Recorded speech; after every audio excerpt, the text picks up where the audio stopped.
कल्पना कीजिए, आप यात्रा कर रहे हैं समय से पीछे, इतने पीछे जहां इतिहास समाप्त हो जाता है, जहां विज्ञान की गणनाएं रुक जाती हैं, जहां पहले शब्द का भी कोई अर्थ नहीं बचता। आप पहुंच चुके हैं उस अवस्था में जहां कुछ भी नहीं है। पर ठहरिए, ये कुछ नहीं वैसा नहीं है जैसा हम सोचते हैं। ये खाली कमरा नहीं है, ये अंधेरी रात नहीं है, ये शून्यता है, पर मृत नहीं, संभावनाओं से भरी हुई। यहां न दिशा है, क्योंकि दिशा तब होती है जब दूरी हो। न समय है, क्योंकि समय बदलाव से जन्म लेता है और यहां कुछ बदल नहीं रहा। न प्रकाश है, क्योंकि प्रकाश के लिए स्थान चाहिए। न अंधकार है, क्योंकि अंधकार भी प्रकाश की अनुपस्थिति है और यहां अनुपस्थिति जैसी कोई स्थिति ही नहीं। न ध्वनि, न शांति, क्योंकि शांति भी तभी होती है जब ध्वनि रुकती है। पर यहां ध्वनि कभी शुरू ही नहीं हुई। यह अवस्था है पूर्ण अद्वैत, जहां दो नहीं है, सिर्फ एक भी नहीं, बल्कि वह स्थिति जिससे एक का विचार भी जन्म ले। विज्ञान आज इसे कहता है प्री क्रिएशन स्टेट या क्वांटम वैक्यूम, जहां ऊर्जा है पर रूप नहीं। पर हजारों वर्ष पहले ऋषियों ने ध्यान में इसी अवस्था का अनुभव किया और उसे नाम दिया शून्य। पर शून्य का मतलब नथिंग नहीं है। शून्य का अर्थ है नोथिंग, कोई वस्तु नहीं, पर अस्तित्व है। जैसे बीज को देखो, बाहर से वो छोटा, सूखा, साधारण लगता है, पर उसी में छिपा है पूरा वृक्ष, हजारों पत्तियां, अनगिनत फल, असंख्य भविष्य। वैसे ही उस आदिकालीन शून्य में छिपा था पूरा ब्रह्मांड। आकाशगंगाएं, तारे, ग्रह, जीवन, आप, मैं, सब उसी मौन में सुप्त थे। और फिर कुछ हुआ नहीं, फिर भी सब कुछ बदल गया। उस अनंत स्थिरता में एक सूक्ष्म सी हलचल उठी। ना यह विस्फोट था, ना टकराव, ना रोशनी। ये था एक स्पंदन, इतना सूक्ष्म कि उसे सुना नहीं जा सकता, पर इतना शक्तिशाली कि उससे सृष्टि जन्म ले सकती है। ऋषियों ने इसे कहा नाद, अनाहत नाद, वह ध्वनि जो किसी टकराव से नहीं बनी। विज्ञान आज कहता है पहला कंपन, पहली ऊर्जा की लहर जिससे ब्रह्मांड फैलना शुरू हुआ। पर आध्यात्म कहता है वह केवल ऊर्जा नहीं थी, वह था पहला अनुभव, मैं हूं। जब शून्य ने स्वयं को जाना, जब मौन ने स्वयं को महसूस किया, जब अस्तित्व ने स्वयं को पहचाना, वही क्षण था चेतना का जन्म। और वह चेतना जिसका कोई शरीर नहीं, कोई रूप नहीं, कोई सीमा नहीं, वही कहलाई आदि योगी, महाचेतना, शिव। शिव किसी स्थान से प्रकट नहीं हुए, वे कहीं से आए नहीं, बल्कि जब अस्तित्व ने स्वयं को महसूस किया, वह अनुभव ही शिव है। इसलिए शिव जन्मे नहीं, वे प्रकट हुए नहीं, वे सदैव थे। उस प्रथम स्पंदन से पहले भी और सृष्टि के अंत के बाद भी। शिव का अर्थ है वह जो शून्य भी है और अनंत भी, वह जो मौन भी है और समस्त ध्वनियों का स्रोत भी। और आज हम उसी आदि योगी चेतना की यात्रा शुरू कर रहे हैं, जो शून्य में जागी और ब्रह्मांड बन गई। यही है शिव की शुरुआत। अब एक बहुत महत्वपूर्ण प्रश्न, क्या शिव किसी लोक में रहने वाले देवता हैं? क्या वे भी इंद्र, वरुण, अग्नि की तरह प्रकृति के देव हैं? नहीं। शिव को समझने के लिए हमें अपनी पूरी सोच बदलनी पड़ेगी। हम इंसान हर चीज को रूप में समझते हैं, चेहरा हो, शरीर हो, पहचान हो, तभी हमें लगता है ये है। पर शिव कोई व्यक्ति नहीं है। शिव बराबर एक स्थिति है, एक अवस्था, एक डायमेंशन ऑफ एग्जिस्टेंस। संस्कृत में शिव शब्द का अर्थ है कल्याणकारी, पर इससे भी गहरा अर्थ है वो जो शून्य है। अब ध्यान से समझिए, गणित में शून्य क्या करता है? खुद कुछ नहीं होता, पर जब किसी संख्या के साथ जुड़ता है तो उसका मूल्य बदल देता है। शिव भी वैसे ही हैं, वे कुछ करते नहीं, पर उनकी उपस्थिति से सब संभव हो जाता है। वेद कहते हैं न तस्य प्रतिमा अस्ति, उनकी कोई प्रतिमा नहीं, मतलब कोई आकार उन्हें बांध नहीं सकता। इसीलिए शिव की मूर्ति भी हमें ध्यान मुद्रा में मिलती है, क्योंकि वह रूप नहीं, रूप के पार की चेतना दिखाती है। शिव अर्थात अनादि अनंत। आपने सुना होगा अनादि अनंत। इन शब्दों का मतलब सिर्फ बहुत पुराना या बहुत बड़ा नहीं है। अनादि मतलब जिसकी शुरुआत ही नहीं, अनंत मतलब जिसका अंत ही नहीं। समय एक रेखा है, शुरुआत से अंत तक। पर शिव समय की रेखा पर नहीं है। वे उस कागज जैसे हैं जिस पर समय की रेखा खींची जाती है। समय बदलता है, ब्रह्मांड बदलता है, तारे जन्म लेते हैं, मरते हैं, गैलेक्सियां बनती हैं, मिटती हैं। पर जो इन सब बदलावों को देख रहा है, वह नहीं बदलता, वही शिव हैं। विज्ञान और शिव। आधुनिक भौतिकी कहती है सब कुछ ऊर्जा है, पर ऊर्जा भी किसी फील्ड में मौजूद होती है। Quantum field, zero point field. ऋषियों ने ध्यान में उसी फील्ड का अनुभव किया और कहा, सर्वम शिवमयम। सब कुछ शिव से भरा है। मतलब आपके शरीर के कण, आपकी सोच, आपकी भावनाएं, सब उसी मूल चेतना की अभिव्यक्ति हैं। आप शिव से अलग नहीं हो, आप शिव की प्रक्रिया हो। शिव अर्थात विटनेस। अब अपने अनुभव से समझो। आपका शरीर बदलता है, बचपन, जवानी, बुढ़ापा। विचार बदलते हैं, भावनाएं बदलती हैं, रिश्ते बदलते हैं। पर एक चीज नहीं बदलती, वह जो इन सबको देख रही है। जो देख रहा है कि विचार आए गए, जो देख रहा है कि शरीर बड़ा हुआ, वही दृष्टा है। उसी दृष्टा को योग कहते हैं, शिव चेतना। इसलिए शिव बाहर नहीं है, वे आपके भीतर देखने की शक्ति हैं। शिव को क्यों ध्यान में दिखाया गया? क्योंकि ध्यान वह अवस्था है जहां दृष्टा स्वयं को पहचानता है। जब मन शांत होता है, विचार धीमे पड़ते हैं और आप देखने लगते हैं, तब आप शिव के अनुभव के करीब होते हैं।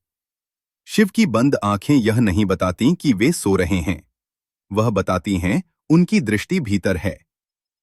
सब अलग नहीं, एक है। हमें लगता है मैं अलग हूं, तुम अलग हो, पर यह शरीर का भ्रम है। जैसे समुद्र में लहरें अलग दिखती हैं, पर सब पानी हैं, वैसे ही जीव अलग दिखते हैं, पर सब चेतना है। शिव वही महासागर हैं, हम लहरें हैं। इस ज्ञान का मतलब क्या है? यदि सब शिव हैं, तो घृणा किससे? डर किससे? अहंकार किस बात का? तभी शिव को कहते हैं महादेव, देवों के भी देव, क्योंकि वे शक्ति नहीं, अस्तित्व का आधार हैं।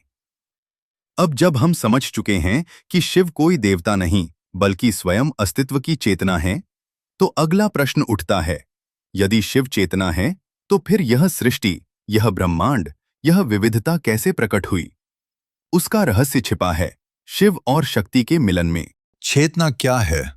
शिव अर्थात प्योर कॉन्शियसनेस। अब तक हमने समझा, शिव कोई व्यक्ति नहीं, कोई देवता नहीं, बल्कि अस्तित्व की मूल चेतना है। पर अब सबसे बड़ा प्रश्न उठता है, चेतना क्या है? क्या चेतना सिर्फ दिमाग की क्रिया है? क्या ये केवल न्यूरॉन्स की बिजली है, या कुछ और, कुछ गहरा? शरीर बदलता है, पर मैं नहीं। जरा अपने जीवन को याद कीजिए।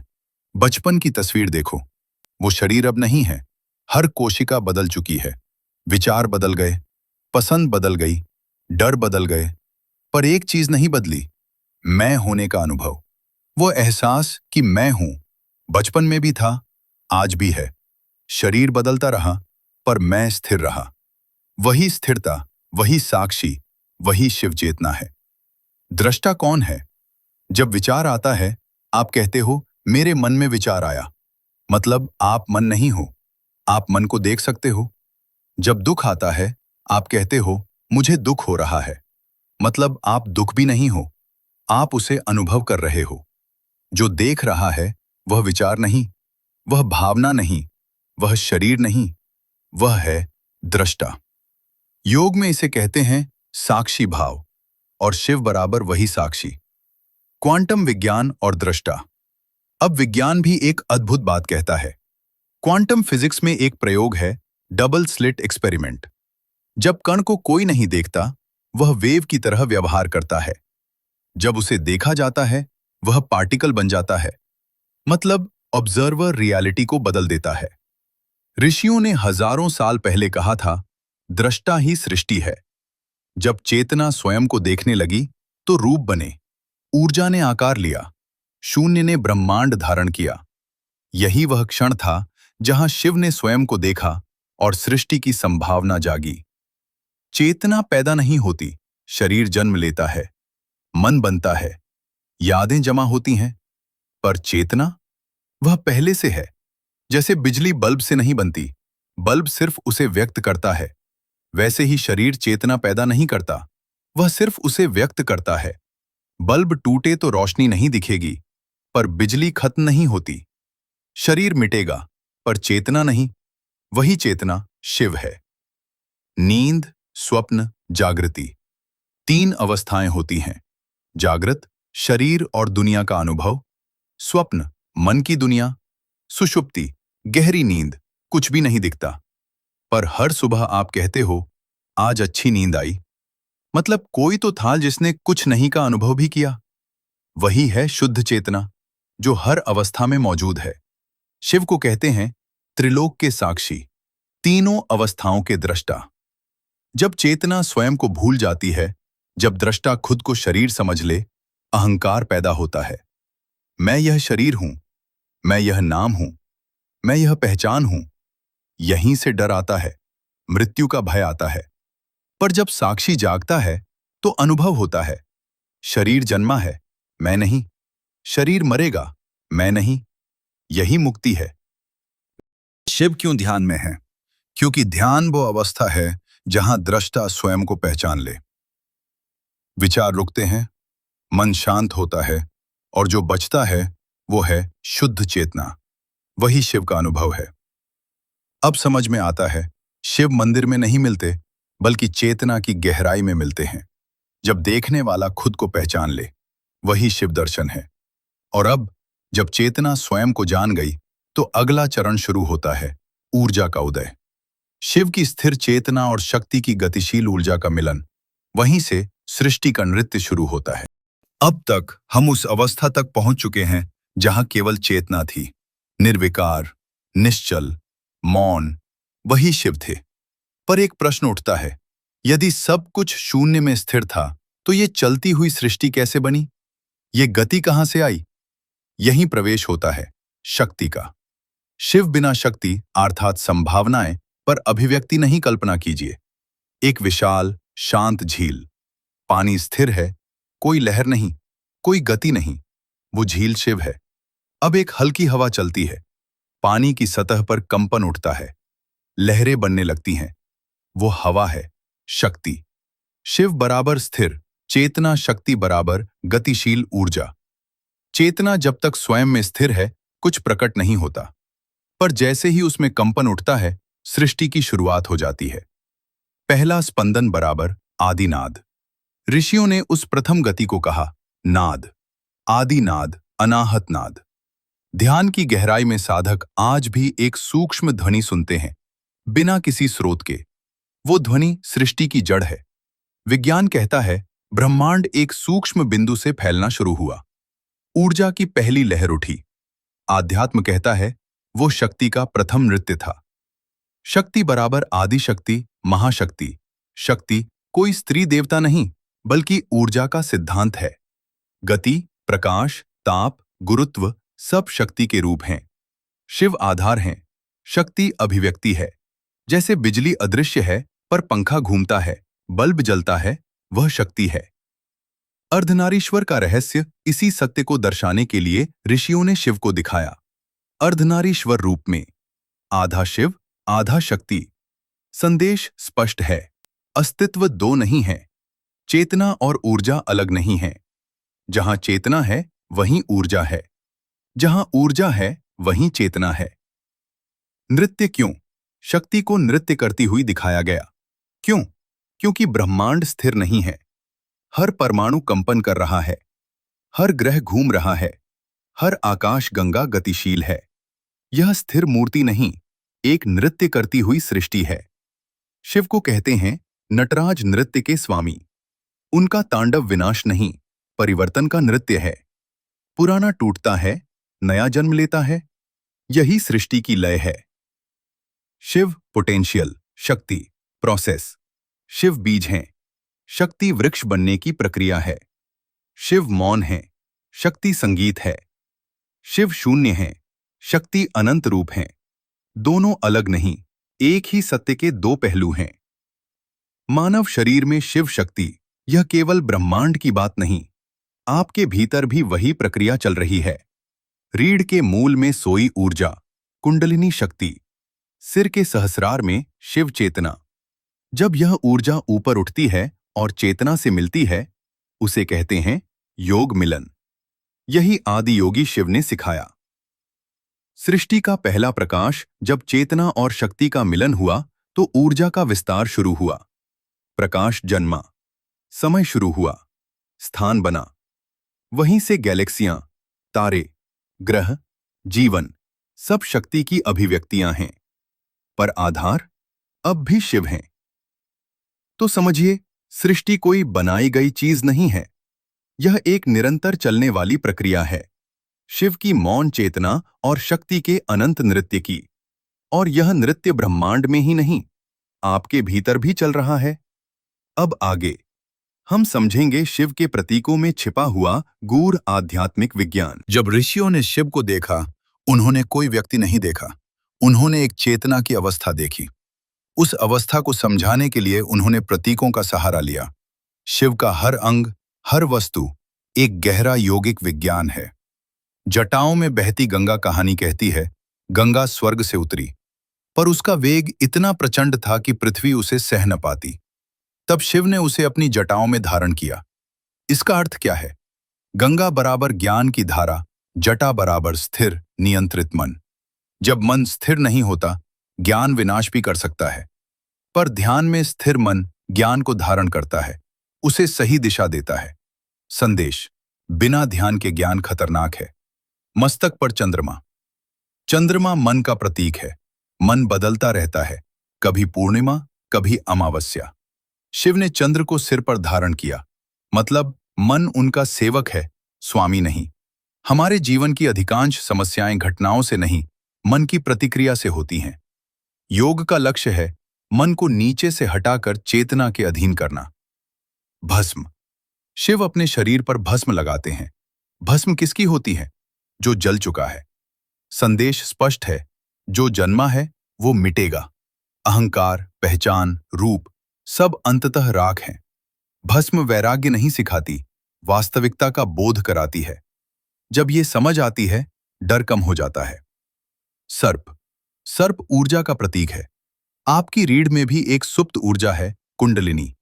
सर्प की तरह कुंडली मारे बैठी। जब ये जागती है, मनुष्य की चेतना का स्तर बदल जाता है।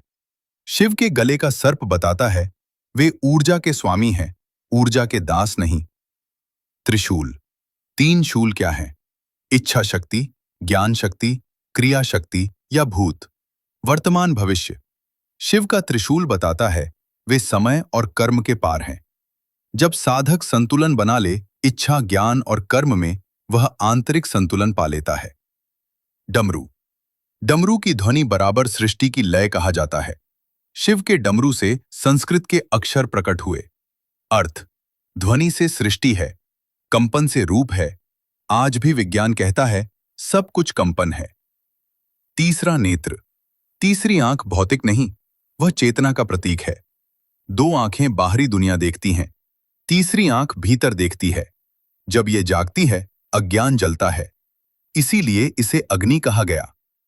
तो समझिए, शिव की मूर्ति पूजा का विषय नहीं, ध्यान का नक्शा है। हर प्रतीक बताता है मनुष्य कैसे सीमित से असीम की ओर जा सकता है। अब आगे हम समझेंगे पंचतत्व और शिव का संबंध, यानी जिससे पूरा शरीर और ब्रह्मांड बना है। अब हम उस ज्ञान पर पहुंचते हैं जो आध्यात्म और विज्ञान को एक कर देता है। ये शरीर, जिसे हम मैं कहते हैं, वास्तव में 5 तत्वों का संगम है। ऋषियों ने इन्हें कहा पंच महाभूत: पृथ्वी, जल, अग्नि, वायु, आकाश। और इन 5 का स्रोत शिव चेतना। पृथ्वी तत्व आपका शरीर ठोस है, हड्डियां, मांस, त्वचा सब मिट्टी से बने हैं। आप जो भोजन खाते हैं वो धरती से आता है। एक दिन यही शरीर फिर मिट्टी में मिल जाएगा। शिव को श्मशानवासी क्यों कहते हैं? क्योंकि वे जानते हैं रूप बदलता है, तत्व नहीं। जल तत्व शरीर का अधिकांश भाग जल है। भावनाएं भी जल तत्व से जुड़ी हैं, इसीलिए हम कहते हैं भावनाएं बह रही हैं। जल स्थिर हो तो साफ होता है, विचलित हो तो गंदला। ध्यान मन के जल को शांत करता है। अग्नि तत्व शरीर की गर्मी, पाचन शक्ति, ऊर्जा सब अग्नि है। आंखों की चमक, बुद्धि की तीक्ष्णता, ये भी सूक्ष्म अग्नि है। अग्नि बिना जीवन नहीं। वायु तत्व श्वास आर्थत जीवन। शरीर में हर गति वायु से है।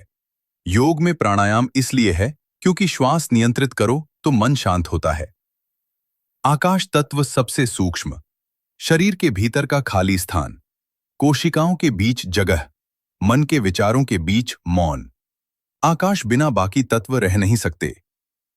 शिव मतलब पंचतत्व का आधार। ये तत्व अलग नहीं, ये चेतना की अभिव्यक्तियां हैं। जैसे बर्फ, पानी, भाप एक ही तत्व के रूप, वैसे ही पंचतत्व शिव चेतना के रूप हैं। जब साधक ध्यान में गहराता है, वह तत्वों से परे जाता है। उसे अनुभव होता है, मैं शरीर नहीं, तत्व नहीं, चेतना हूं। वही अनुभव है शिवोहम। समापन। शिव ही सत्य है। ओम नमः शिवाय। आंखें बंद करें, शरीर को ढीला छोड़ दें, श्वास को महसूस करें। विचार आ रहे हैं, जाने दें। आप विचार नहीं हैं, आप देखने वाले हैं। शरीर बैठा है, आप साक्षी हैं। श्वास चल रही है, आप साक्षी हैं। अब मन में दोहराएं, न मैं शरीर हूं, न मैं मन हूं, न मैं विचार हूं, मैं शुद्ध चेतना हूं। शिव चेतना। शिवोहम, शिवोहम, शिवोहम। धीरे से श्वास गहरी लें और महसूस करें, जो शून्य से प्रकट हुआ था, वही चेतना आपके भीतर धड़क रही है, वही शिव है। अगले एपिसोड में शक्ति का विस्तार और सृष्टि की संरचना। हर हर महादेव।